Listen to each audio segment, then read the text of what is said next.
अगर आप भी लेना चाहते हैं देश दुनिया की तमाम जानकारी तो आज ही सब्सक्राइब करें हमारे चैनल को।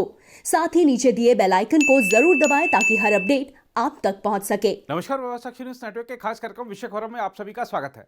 आज के इस कार्यक्रम में बात करेंगे भारत और पाकिस्तान के बीच हुए संघर्ष विराम समझौते की। इस समझौते पर आपको विभिन्न प्रतिक्रियाएं भी दिखाएंगे, साथ ही आपको बताएंगे कि कैसे आतंक के वित्त पोषण पर स्थिति नहीं सुधारने पर पाकिस्तान को लगा है इंटरनेशनल झटका। साथ ही यह भी बताएंगे कि कैसे आर्थिक रूप से परेशानियां झेल रही इमरान खान की सरकार घरेलू राजनीतिक मोर्चे पर भी बुरी तरह गिर गई है। लेकिन सबसे पहले बात करते हैं कंगाली के दौर से गुजर रहे पाकिस्तान के चंदा जुटाने के अभियान को लगे झटके की। धन शोधन और आतंकवाद के वित्त पोषण के खिलाफ वैश्विक निकाय FATF ने पाकिस्तान को झटका देते हुए कहा है कि वह ग्रे लिस्ट में शामिल रहेगा, क्योंकि उसके द्वारा आतंकवाद का वित्त पोषण रोकने में गंभीर खामियां हैं और देश में इससे निपटने के लिए प्रभावी व्यवस्था की कमी है। पेरिस स्थित वित्तीय कार्रवाई बल FATF के अध्यक्ष मार्कस प्लेयर ने एक बैठक के बाद कहा कि पाकिस्तान को दी गई समय सीमा पहले ही समाप्त हो गई है। उन्होंने इस्लामाबाद से FATF की चिंताओं को जितनी जल्दी हो सके दूर करने के लिए कहा है। मार्कस प्लेयर ने पेरिस में FATF के पूर्ण सत्र के समापन के बाद कहा, आतंक के वित्त पोषण पर रोक लगाने में पाकिस्तान की ओर से गंभीर खामियां हैं और संयुक्त राष्ट्र द्वारा सूचीबद्ध आतंकवादियों और उनके सहयोगियों के खिलाफ कार्रवाई करना अभी बाकी है। उन्होंने कहा कि पाकिस्तान की अदालतों को आतंकवाद में शामिल लोगों को प्रभावी, निर्णायक और समानुपातिक सजा देनी चाहिए। यह बयान ऐसे समय आया है जब पाकिस्तान के उच्चतम न्यायालय ने अमेरिकी पत्रकार डैनियल पर्ल की 2002 में हुई हत्या के मुख्य आरोपी आतंकवादी उमर सईद शेख को हाल में बरी किया था। उन्होंने कहा कि पाकिस्तान को 3 अधूरे कार्यों को पूरा करना होगा और एक बार यह पूरा हो जाने के बाद FATF जून में होने वाले अपने पूर्ण सत्र में उसके वर्तमान दर्जे पर निर्णय करेगा। उधर इमरान खान की सरकार के लिए FATF का ऐलान तो झटका था ही, साथ ही उसे घरेलू राजनीतिक मोर्चे पर एक और झटका लगा है। दरअसल पाकिस्तान के चुनाव आयोग ने नेशनल असेंबली की एक सीट पर हुए नतीजे के अमान्य होने और विपक्ष द्वारा दोबारा मतदान कराने की मांग के बीच दोबारा चुनाव कराने के आदेश दे दिए हैं। उल्लेखनीय है कि पंजाब के सियालकोट जिले की दासका सीट पर 19 फरवरी को हुए चुनाव में किसी को भी विजेता घोषित नहीं किया गया था। इस सीट के लिए पाकिस्तान में सत्तारूढ़ पाकिस्तान तहरीक-ए-इंसाफ यानी PTI, जो कि इमरान खान की पार्टी है, और मुख्य विपक्षी पाकिस्तान मुस्लिम लीग नवाज PMLN, जो कि नवाज शरीफ की पार्टी है, के बीच कांटे की टक्कर थी और दोनों अपनी अपनी जीत का दावा कर रहे थे। PMLN ने 20 मतदान केंद्रों पर हुए मतदान के नतीजों को मतपत्र के साथ जमा करने में मुख्य चुनाव अधिकारियों द्वारा की गई देरी के बाद धांधली के आरोप लगाए थे। कुछ अधिकारियों का अपहरण कर और नतीजों को बदलने के लिए मजबूर करने का भी आरोप लगा था। गोलीबारी की घटनाओं से भी मतदान प्रभावित हुआ था और 2 लोगों की इनमें मौत हुई थी। PMLN द्वारा चुनाव प्रक्रिया को पाकिस्तान चुनाव आयोग में चुनौती दिए जाने के बाद 5 सदस्यीय समिति ने मामले की सुनवाई की और चुनाव को रद्द कर 18 मार्च को नए सिरे से चुनाव कराने का फैसला किया। इस पर PMLN की उपाध्यक्ष मरियम नवाज ने कहा कि दस्का के लोगों को अपना प्रतिनिधि चुनने का अधिकार वापस मिला है। हालांकि सूचना मंत्री शिबली फराज ने कह दिया है कि PTI इस फैसले को उच्चतम न्यायालय में चुनौती देगी। अब जरा बात भारत पाकिस्तान संघर्ष विराम समझौते की हो जाए।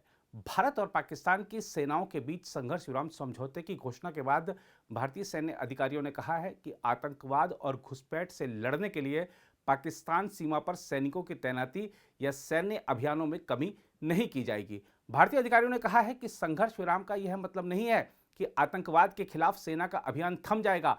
सतर्कता में किसी भी प्रकार की कमी नहीं की जाएगी। उन्होंने कहा है कि वे संघर्ष विराम समझौते को लेकर आशावादी हैं, लेकिन पूरी तरह सावधानी बरतेंगे।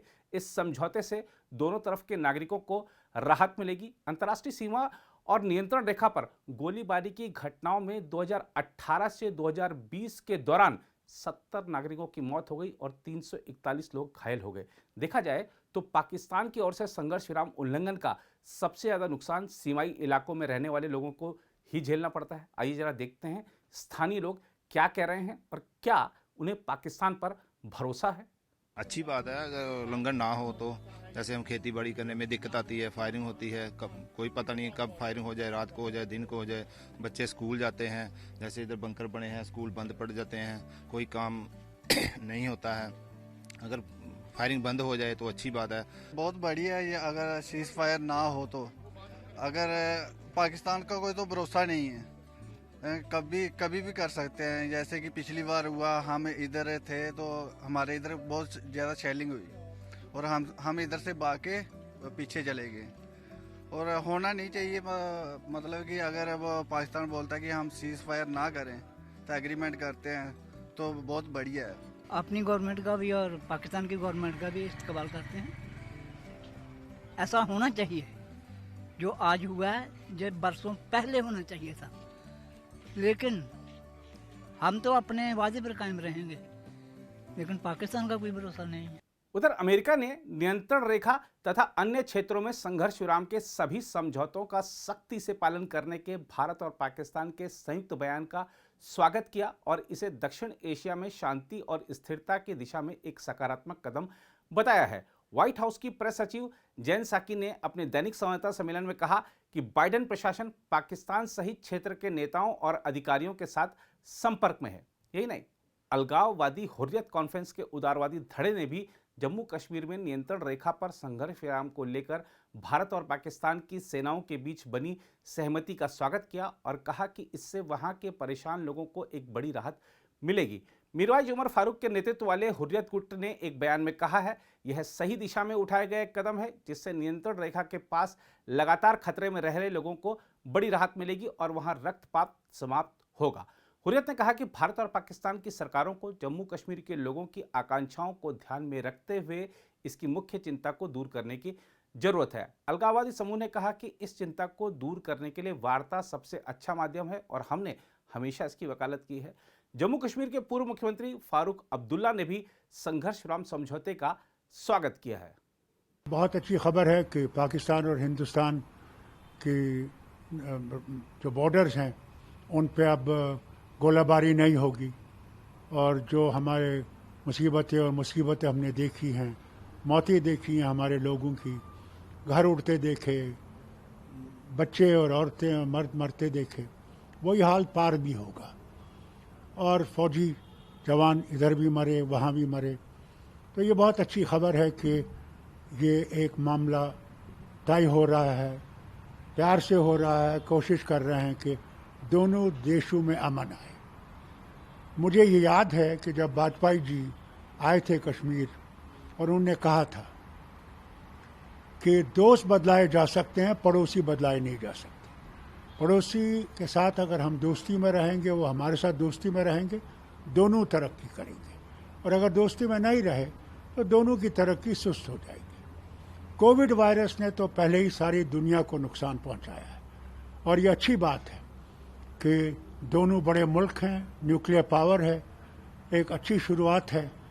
क्योंकि मैं जानता हूं कि जब प्रधानमंत्री मोदी जी अफगानिस्तान गए थे और वो वहाँ पर वापस जब आए थे तो वापस आकर वो लाहौर में रुके थे और नवाज शरीफ से बात की, तो हमें उम्मीद थी कि एक नया रास्ता खुलेगा, मगर उस वक्त नहीं हुआ।